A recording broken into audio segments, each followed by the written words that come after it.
there's a certain dimension of preaching that I do find somewhat like riding a bicycle, which I actually these days do more often than I preach. But every time I get on the bicycle, I'm grateful enough that usually I stay upright and balanced, and it just kind of comes fairly naturally to me. And I don't preach weekly these days, and so the words that you will hear are mine, and I apologize if there are any words that are not said well or in kindness or in ways that uplift the community. I used to say, and still think sometimes, there was a time when I was in teaching at the seminary, and I didn't preach weekly, and during that time what I said was, what I'm discovering is the only thing harder than preaching every week is not preaching every week. So I'll try not to dump the whole load on you, especially since we've all been together for quite a while, but I do want to share some thoughts. And what I want to do is to put my understanding and my experience of Dr. Soboleff's life and legacy in conversation with our two scriptures, to just try to glean at least a couple of thoughts about that. Both the Psalm 23 and the Mark 12 scripture that Judy has read for our hearing of this encounter of Jesus and the Sadducee. And as I begin, I'm going to do something that I've rarely done before. And this may be something that will sound discordant in your ears, but there's a reason I'm doing it, and I pray that I might be able to share with you the understanding of why. And that is that the esteem in which I've held the Reverend Dr. Walter Soboleff Sr., both in his life and in this time of knowing his legacy even more as I researched and was so privileged to know more of his story. I have held him in high esteem and respect, and have done that, and or an expression of that has been always referring to him as the Reverend Dr. Soboleff.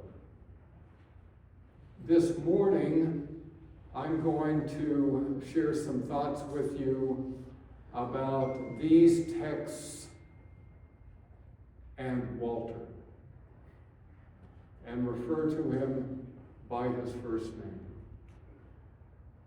What I've come to be convinced is that we needed Dr. Soboleff to be respected. And we needed the world to respect him. And actually the world for 60 years did a better job than the church did. And we needed the church to respect him. And in that time of healing 2 years ago, when the national and regional and local officers of the church offered their apologies, and they were so graciously accepted by the family and by leaders of the community, believe that healing that is ever needed, and it continues.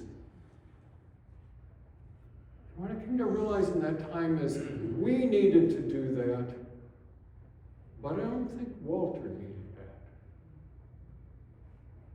Walter knew that he was a child of God. And in the fellowship of the people of God, it was Walter. As we are all here, all created in God's image, all equal before God. There's no hierarchy, there's no greater or lesser seats in the community of faith. That letter that he wrote me that I mentioned, he signed it Walter. One Sunday back there in the peanut gallery, he was led to get up during Joys and Concerns, and now I don't know his mind, and so it may have been for some other reason, but I took it to mean that he was feeling pretty good about his participation in this community of faith, and he wanted other people to have that opportunity. And so he rose in the back there, and he had a word for us. And some of you might know how he began it, because it wasn't the first time. He began it by saying, "This is Walter speaking to Walter." He was always in the front pew when he preached a sermon, preaching with, not to. And he said, "This is Walter speaking to Walter. We should invite more people to church to be here with us." And then he said, "You have your assignment." And he sat down.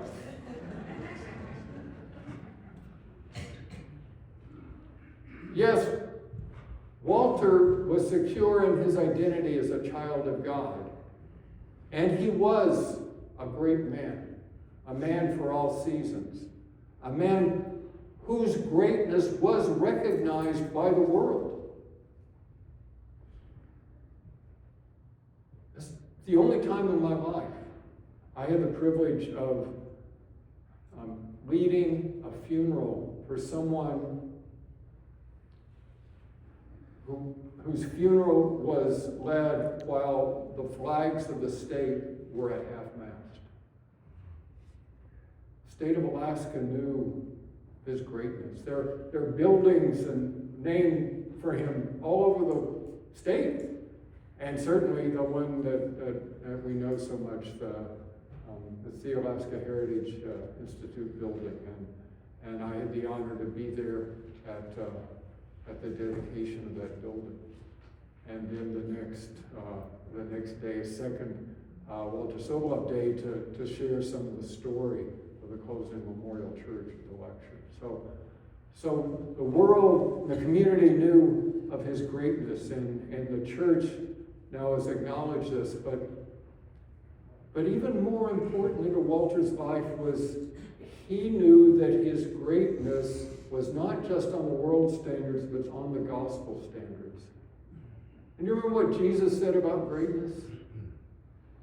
Jesus said, "Those who would be great among you must be as those who serve." Who is greater, the one sitting at table or the one who serves? And Jesus said, "Yet I am among you as one who serves. And those who live as my followers live in keeping with my word to you. The first must become as the last, and the leader as the young among you." Thinking of Walter's life, it reminded me of Martin Luther King Jr.'s sermon 2 months before his assassination.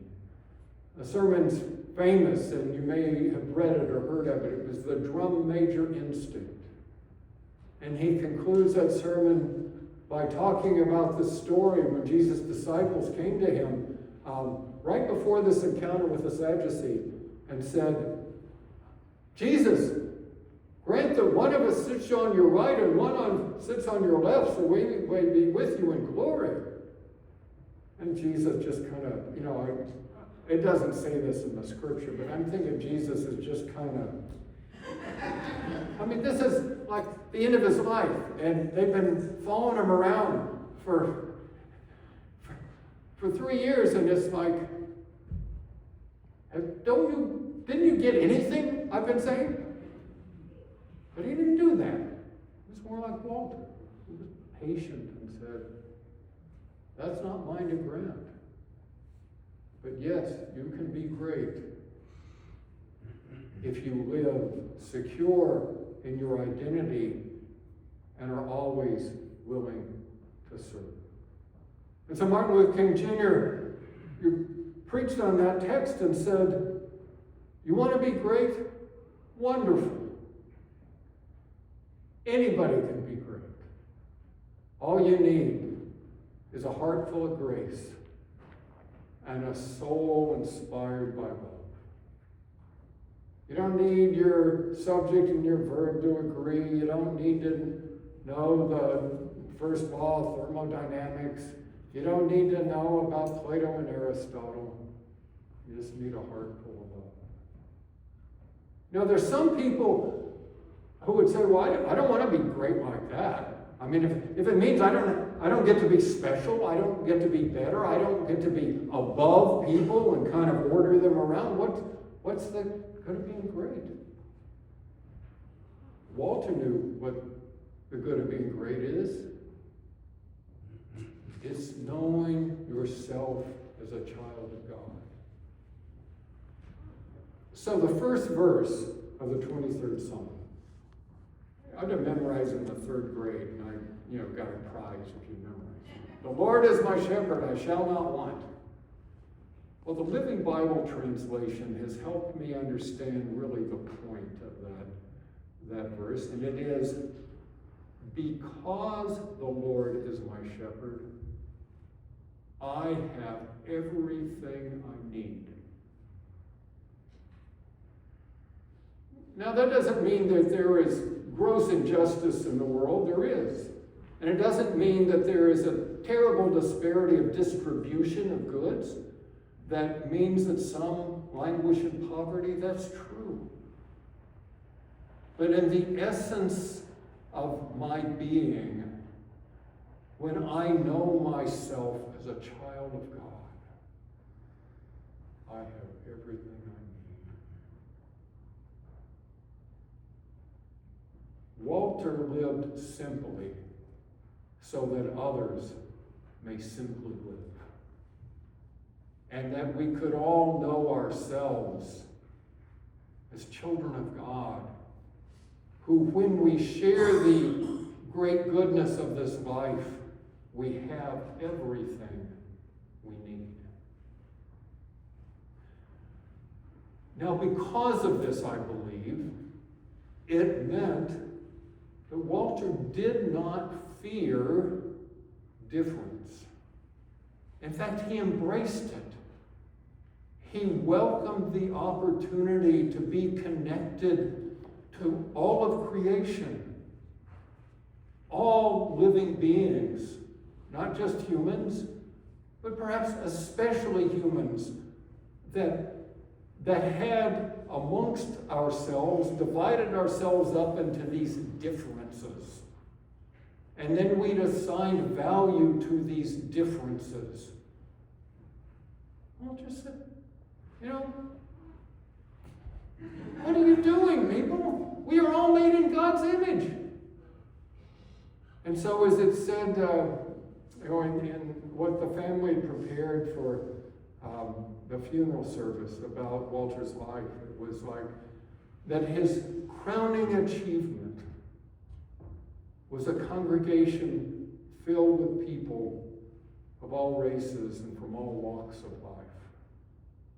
And that is what he was creating together with the congregation of the Memorial Church. And that perhaps is the greatest offense of its closing, was the dominant culture church's obliviousness to what they wanted to do, integrate the church, was already happening down there on what's now Glacier Avenue.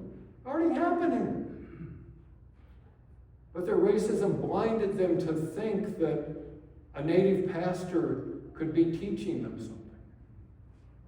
And the world already knew this.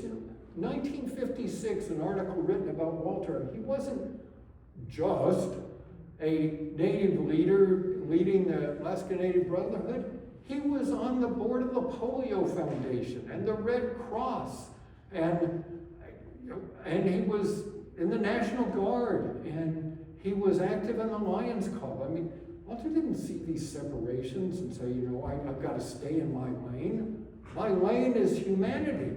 My lane is creation. My lane is the greatness and goodness of God. And I have this opportunity to share life with them.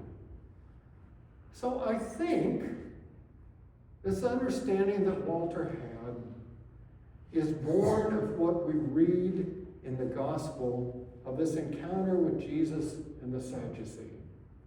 Now, some of the stories of Jesus encountering others is they're trying to trip him up, or they're trying to, get him to say the wrong thing, or, and they're going to have some reporter following him around. It's like, oh, if you said it wrong, then you're going to, for the rest of your life, you're going to. It's like, this story isn't like that. They found common ground. They had a conversation, Jesus and the Sadducee. What is the greatest commandment? And they learned together how to agree that the greatest there is love. Love of God, love of neighbor, love of self. Loves that can't be separated from each other, but can be lived out. The end of the text is Jesus saying, you're not far from God's realm to the Sadducee.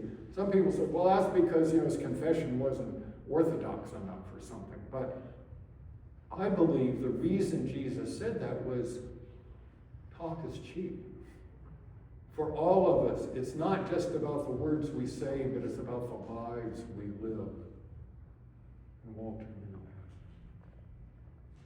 that. Now, that doesn't mean that anything goes. Walter had high expectations of us, just like Jesus does, and knows that we can live like the little red hen knew with her friends, motivated by love. We can be loved into being our better selves.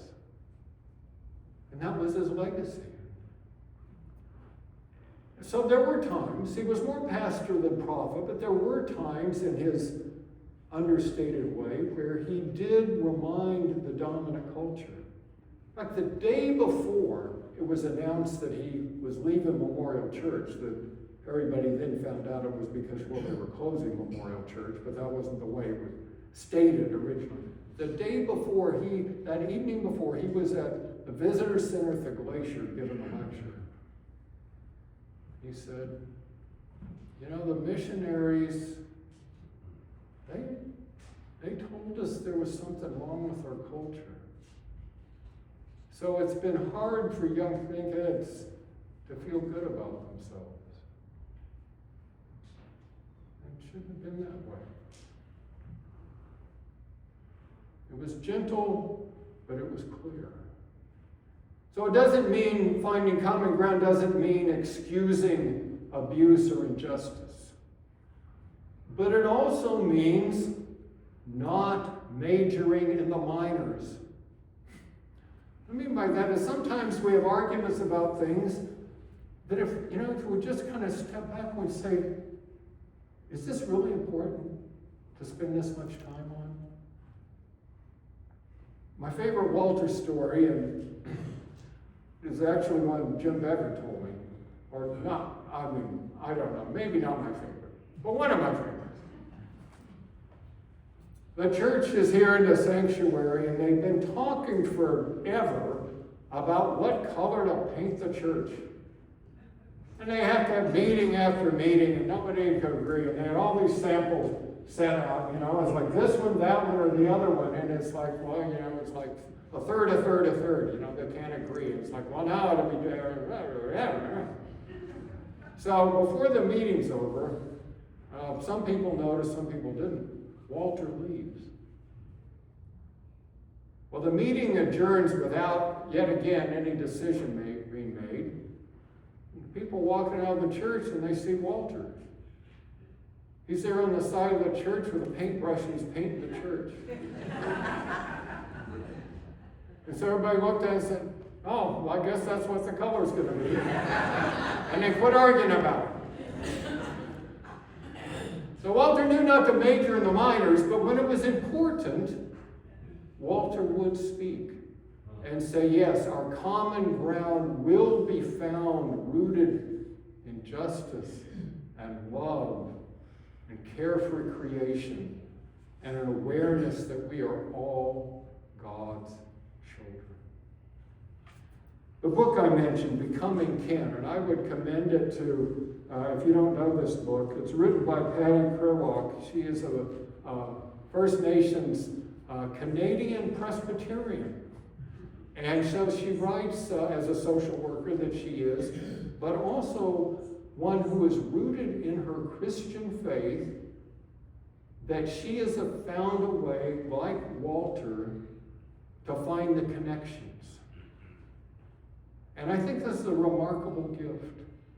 Those that the church has mistreated, and yet they have seen the kernel of truth in the gospel and seen how it connects with their cultural values.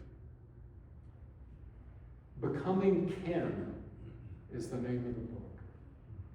The basic premise is that. So, unlike what the missionaries did, she says, what if the missionaries had come and said, you don't know anything, and we're going to teach you the truth of God that we have in our book that you don't have, and you must accept your experience with the Creator the way that we teach it to you. What if instead of that they said, how has Creator been present and active here among you before we arrived? We have our experience, and we know you have yours. How can we learn from each other even more of God's love? And the point of asking that question is not to condemn the past, but as Prayer Walk says, the point of it is to find our way forward by going back. And to say, it didn't have to be that way, and now we can repair. That's what we're doing, and the congregation is doing in the Healing Task Force. Now we can repair and heal. But we can only do that if we not forget, so that we can live genuinely together into this present moment and on into the future. Building bridges as Walter did, and living this day and every day secure in the knowledge that because God is our shepherd, we have everything we need. Goes cheese.